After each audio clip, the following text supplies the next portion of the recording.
Understanding building permits and regulations. Today we're diving into a topic that might not be the most exciting, but trust me, it's way more important than you think when it comes to home renovations and building. Permits and regulations are an important part. Now, I know, you're thinking, yikes, oh my gosh, this sounds boring. And it is, but hang tight. We're going to break it down, show you why it matters, and how to avoid the pesky headaches that come with it. So let's get into it. Hi, my name is Charlie. I am with Armada Design Build in Bellevue, Washington. We are a full-service design build, renovation, remodeling, addition, and new construction contractor. We take care of everything for you from the very beginning all the way through construction to the very end. So give us a call if you'd like to talk about a project. I know how frustrating and time-consuming it can be to deal with all the building permits required. I've seen it firsthand. The paperwork, the waiting, the headaches, the wondering. But here's the deal. You don't have to go through all that. Our team here at Armada, we've got it covered. We'll handle all the permits so you don't have to waste time or energy navigating the maze of bureaucracy. We'll save you money, stress, and trust me, you'll be glad you let us take care of it. So if you want to get your project moving without all the hassle, give us a call. Let's make it happen the right way the first time. So, what is a building permit? It's basically the green light from your local authority saying, yeah, what you're about to do to your house is cool with us. If you're planning major changes like adding a room, tearing down a wall, or swapping out windows, this is a must. Anytime you're going to modify the box or the envelope of your building, a permit is almost always required. Without it, you could run into some serious legal trouble down the line, not to mention potential cost of undoing any work that wasn't approved or having to redo it. But that's not all. Securing permits is about much more than avoiding fines. It's about safety and ensuring the changes are up to code and that the work is done in a way that maintains the integrity of your home and value long term. Because if you try to sell it down the road and you've done a project, people are going to ask, do you have a permit or did you get a permit for this work? And of course, you want to be able to say yes.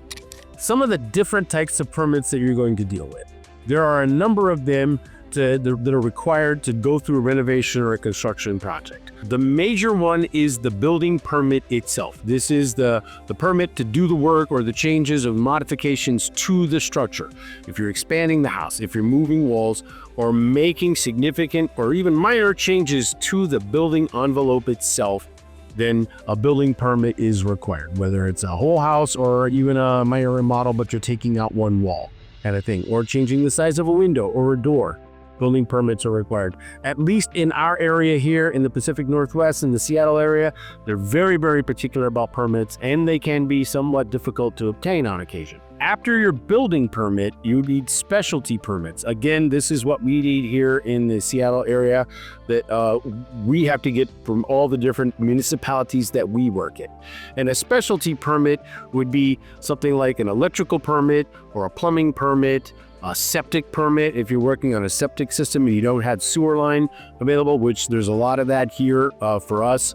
And mechanical permit for your heating and cooling system. Those are your ventilation. That's all a separate type of permit. Gas permits to work with gas lines and set up for fireplaces or cooktops or things like that.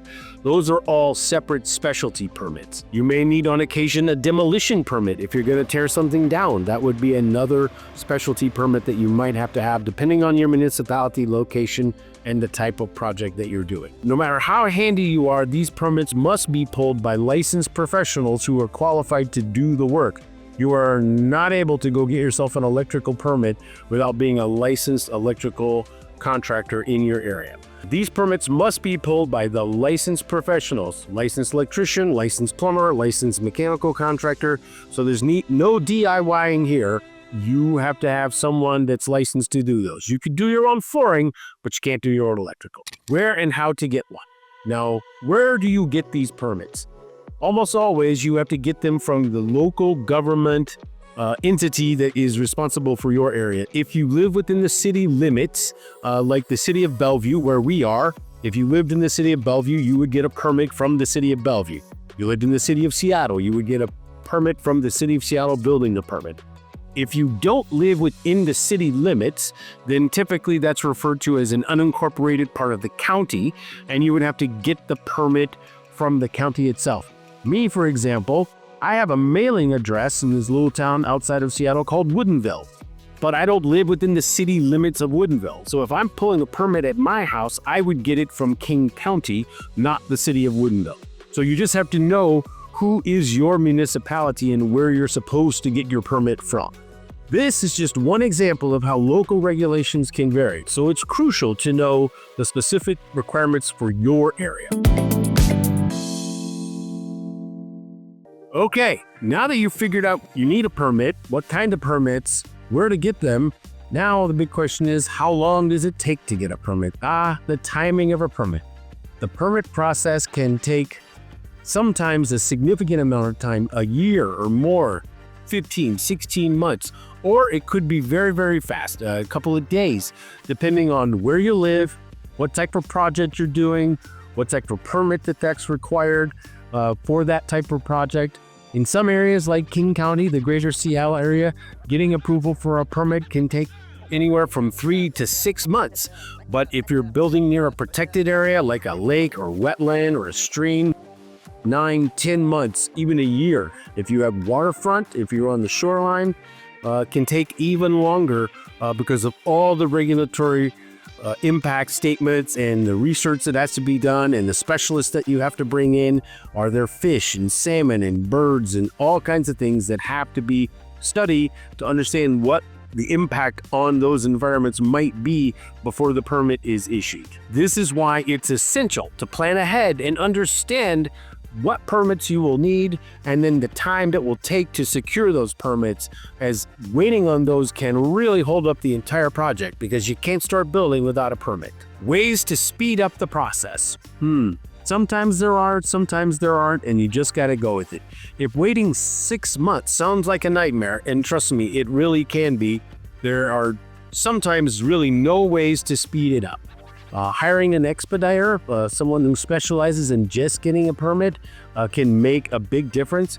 These professionals, typically lots of them used to work in the permit office, and they know everybody that works in the permit office, and so they can really help push those things through. They understand the ins and outs and can ensure that things get done at fastest possible speed. But it costs a little bit of money, right? It's an inside thing. You know a lot of people, then that time is worth it.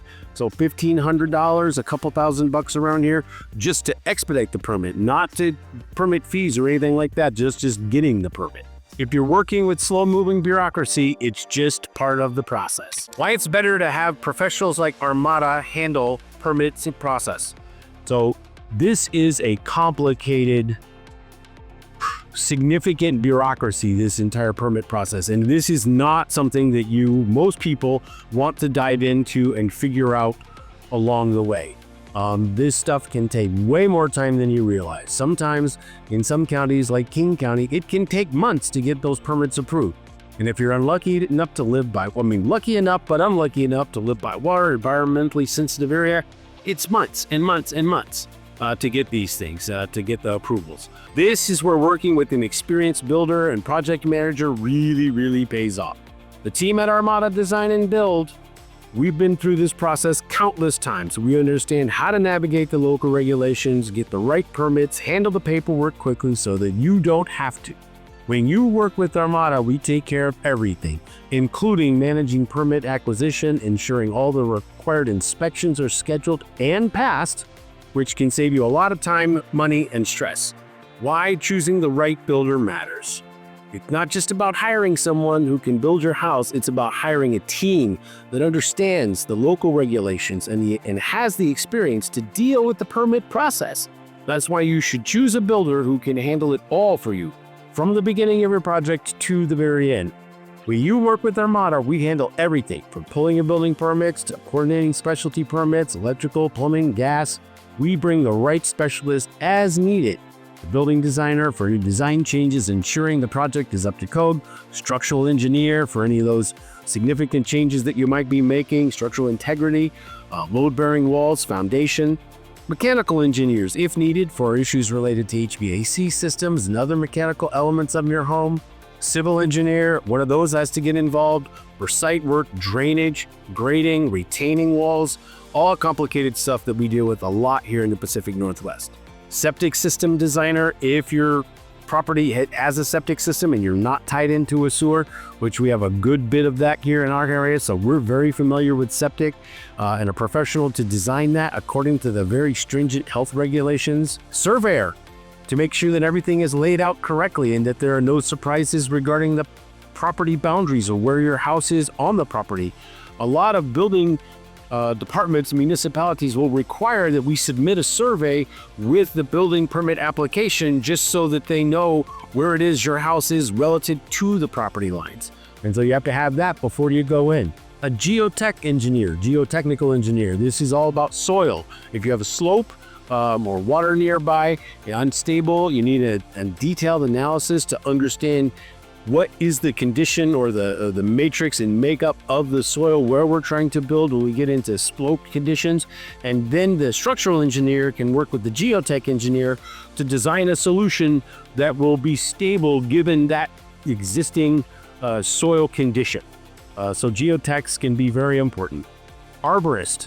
Sometimes around here, we're all about trees. We got millions and millions and millions of trees, but if you want to cut one down, you might need an arborist to assess the health of a tree, that if we're going to try and keep the tree and work around it, what we have to do to protect the tree during construction. We have put fences around them, built boxes so that no machine hits it or something like that. So protecting trees or removing trees and then sometimes planting trees after you've taken a few down, all required meeting an arborist on occasion. A biologist. If your project is near sensitive habitats, environmental assessment may be required to avoid impacting the local ecosystem. So biologists can be very important. What permits do we need? So here's a quick summary of the permits that might be necessary for your project. Building permit for structural changes, specialty permits for electrical, plumbing, HVAC, and gas. Septic permit. If you're installing or updating a septic system, you'll need approval from the health department. Environmental permits or civil work, wetlands, arborist, geotech kind of things, those are all possible. Choosing Armada Design Build means you're choosing a builder who can manage all of this for you, ensuring that you don't miss any important steps. So, there you have it. Getting a permit might seem like a pain, and it can be, but with a little knowledge and the right help, you'll be cruising through the process. Remember, if you're doing anything major, make sure to get a permit before you start swinging the hammer, or you might regret it later. And if you've got questions or want to share your own experiences with permits or nightmares, drop a comment below. We'd love to see what your experience was and how did you solve it. We'd be very happy to hear from you and answer some questions. So reach out to us if we can help you at all with your permitting issues or with your project overall. Armada Design Build. Reach out to us.